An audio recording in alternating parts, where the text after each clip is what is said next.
welcome you to a nice topic today about the changing view of family life. About the changing view of family what? Family life. Family life changes as one advances in years. Family life changes as one advances in what? In years. Was reading another story of a lady. This lady says that at sweet 19, when I was 19 years old, that is when I started asking God for a wonderful husband. What kind of a husband did this lady want at the age of 19? She wanted someone who is tall, dark but not very dark, athletic, handsome, kissable, learned, and with money. That is at 19. At the age of 22, the lady dropped down and said at least maybe can be dark or whatever, but at least tall and with some education and at least some income. At the age of 26, said, God give me someone who is a bit educated, even if he doesn't have money, and someone who can at least understand. Now, by the time I was reading the article, the lady was 29. And the lady is saying, now that God, I am 29, give me anybody who is alive. So, this is how life changes. The way people view family life at a certain age, it is indifferent with the way they view family life at another what? At another age. I know right now you have a definition of the dream lady and the dream man that you would like to have. Normally tell young people that they will never fail to amaze me. There is a time I interviewed a young man who stayed quite for some time without getting married, and he was defining the kind of a girl that he wants. And the definition, I have never seen it in this world. Telling me, Pastor was from coast, Mombasa. So kundi say, Pastor, mimi nataka msichana mnene, lakini si mnene sana.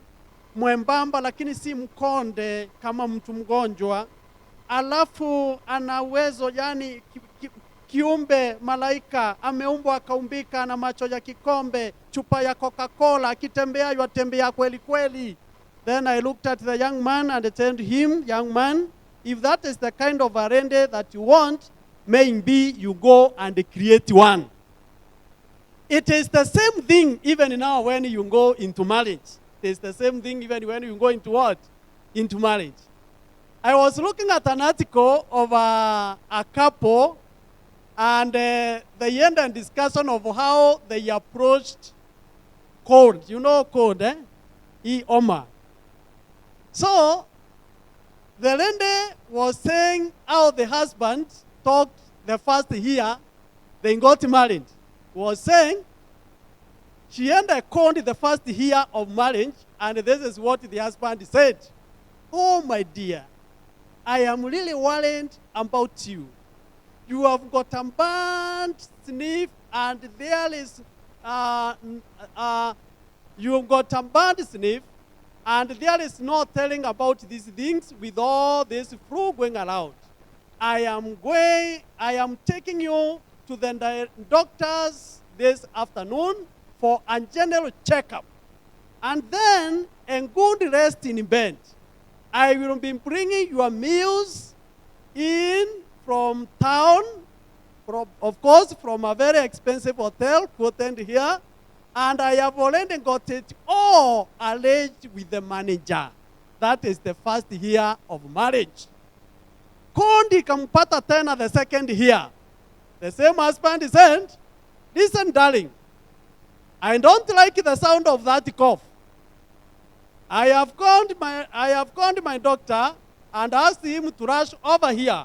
Now you are not taken to the doctor. The doctor has been called to come over here. Now you go to bed like a good girl, please. Then God again came with the land here, and the husband approached it this way. Maybe you would better lie down, dear. Nothing like a little rest that when you feel helpful, I will bring you something. Have you got anything that you can be able to eat and just rest, or something warm for you? Can't you just be sensitive? The fourth here, now look dear, be sensible. After you have fed the kings, washed the dishes, and finished the floors, you would better lay down and stop coughing here like someone who is senseless. The fifth here, why don't you take a cup of aspirin? The sixth here, I wish you could just go, I wish you would just take giga or kitungu saumu, something instead of sitting aloud or aloud barking like a seal. Then the seventh here, for God's sake, stop sneezing. Are you trying to give me pneumonia? You can see how life has done what? Advanced. People go changing from this, whether you are in a relationship or whether you are in marriage, things will always be changing from one level to what? To another. Now, why do these things happen? I want to start by saying there is something that we have never realized in the family life. That everybody that you are going to a relationship with or in a marriage with has got a weakness. There is no angel somewhere. You cannot marry Angel Gabriel because they are not available. You will end up marrying a sinful human being. You will end up having a relationship with a sinful human being. What does the book of Romans 3 verse 23 say? It says, all have sinned and they have fallen what? Short of glory of God. Therefore, when you are going into a relationship, or even when you are going into marriage, one thing that you should always remember is that I am connecting myself with someone who has got what? Weaknesses. Someone who has got weaknesses. Someone who is not perfect. Someone who has got issues just as I am. Someone that I cannot call an angel. Someone that most of the times will be wrong, more than the times he or she will be what? Will be right. But sometimes, is this what people go for? No. Everybody wants to associate themselves with a perfect what? Person. Everybody wants to associate themselves with a perfect person. Now, I want you to ask a question here. If you were God, whose prayers could you answer in this situation?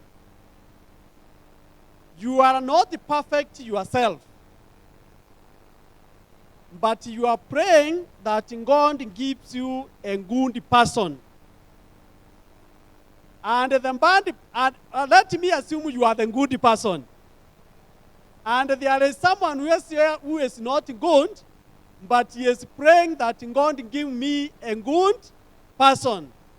If you are God, whose prayers could you answer? Did you understand the question? Let me give an example. Here is Arende, who knows that I am not a good person. My character is not good. But this Arende goes to God and says, please God, give me a God-fearing word, man. And this gentleman also prays and says, please God, give me someone who is who? Good. If you are God, whose prayer could you answer?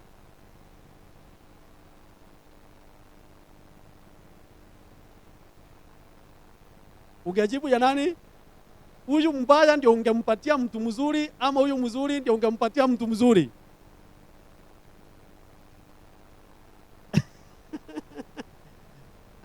Someone here is saying that you would answer the first word, prayer. So if you see that you have someone who has got weaknesses, just remember that person prayed for you to get you the good one. That is how you landed there. Aliomba sana. Kasema, I know I have issues, but please don't land me to another person who has got issues. So please give me someone who is what? Good. And believe you me, God answers prayers. That is how that prayer has been answered. That prayer has been what? Answered. Wale ambao mliangukia mahali pabaya, inua mkono juu, usinue. But that is how the prayer was what? Answered. But I want you to remember that anytime you go into a relationship, anytime you enter into marriage, just go there knowing the person that you are going to also prayed for a good word person. As you were praying for a good person, the other one was also praying for a good person. The bad one was also praying for a good person. Sasa kama wewe ungekuwa Mungu, whose prayer could you answer? Anyway, it is there. Then, it is always good to know that when you are in a relationship, it is like when you have gone to a driving school. You must realize that there is no perfect relationship and there is no perfect marriage. Maybe the one that you see in a movie, that one is very perfect. Ya Nigeria, hiyo ni iko sawa. Because you practice. Baby, you forgot something? Baby, what did I forget? You forgot that one. Oh, sorry. Yes, I like it that way. Enda ufanyie kwako hivyo. Ambia you forgot something, wacha ujinga, ninachelewa kwenda kazi. So the movie one iko sawa, but the reality, you better come into terms that there is no perfect what? Marriage. Not even in the pastors. There is no perfect what? Marriage. And in marriages and relationships, you must learn to differentiate between public appearance and real life. You must learn to differentiate public appearance and real life. You know public appearance? I remember a story that I was told of a pastor who was quarreling with the wife. And they were bitterly quarreling. And itakuslap. And the wife was now crying. Akitaka kumslap akasikia knock.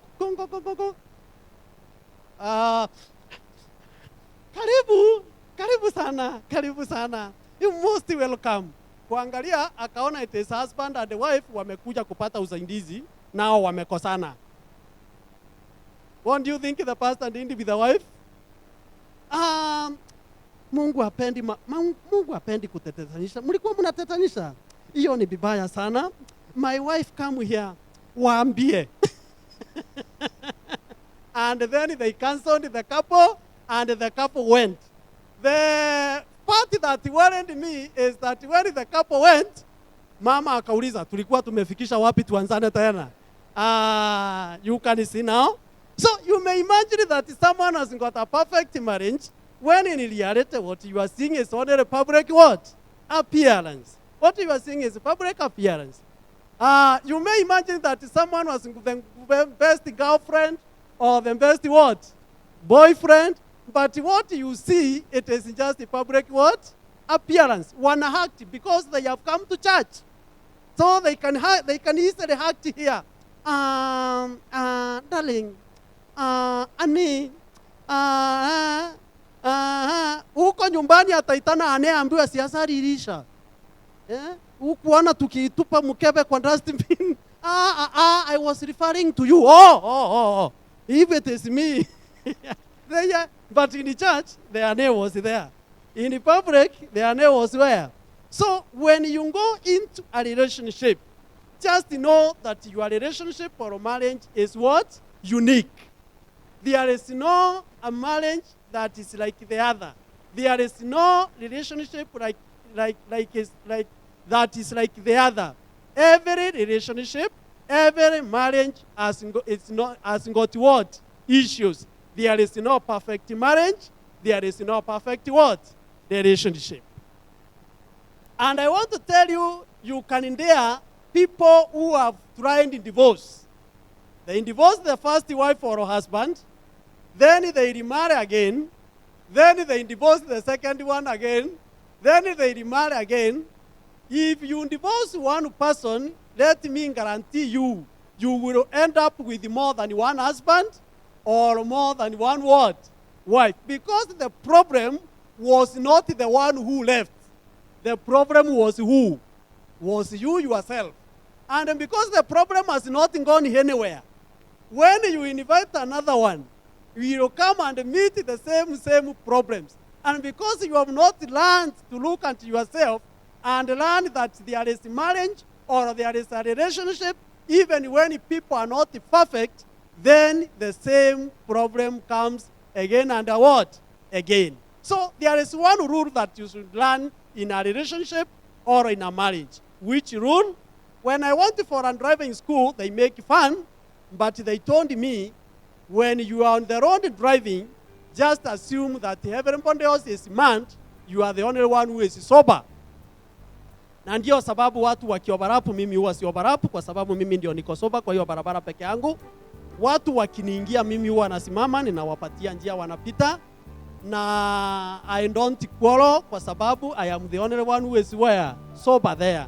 I assume those who are overlapping, they are mad. Those who are overspending, akili si mzuri. Those wale wananiingia, kichwa yao iliharibika kitambo. I am the only one who is what? Sober. So let me train you today. When you go into a relationship, just know that one of you is mad. And most likely, see where. So, just learn that the other person is not what? Normal. You are the only one who is what? Sober. Therefore, akiobarap, just use your common sense because you are the one who is what? Sober.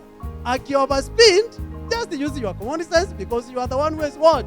Sober. If there is a problem, try to solve it in a reasonable manner. Well, when you are composed, don't just be like him or her because you are the one who is what? Sober. The other person, you never know. So the problem is if there is husband and wife here wameketi pamoja now, who is sober and who is not sober. Unaweza umuuliza kidogo ni wewe ama ni mimi. But one of you is not what? It's not sober. You should always assume that I am the one who is sober and I am the one who should be able to act in a manner to show that I am what?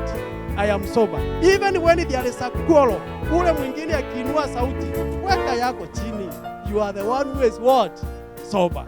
Therefore, for the whole of this week, I want to welcome you and we will continue learning the changes of marriage and the meaning of family life. And may God bless you.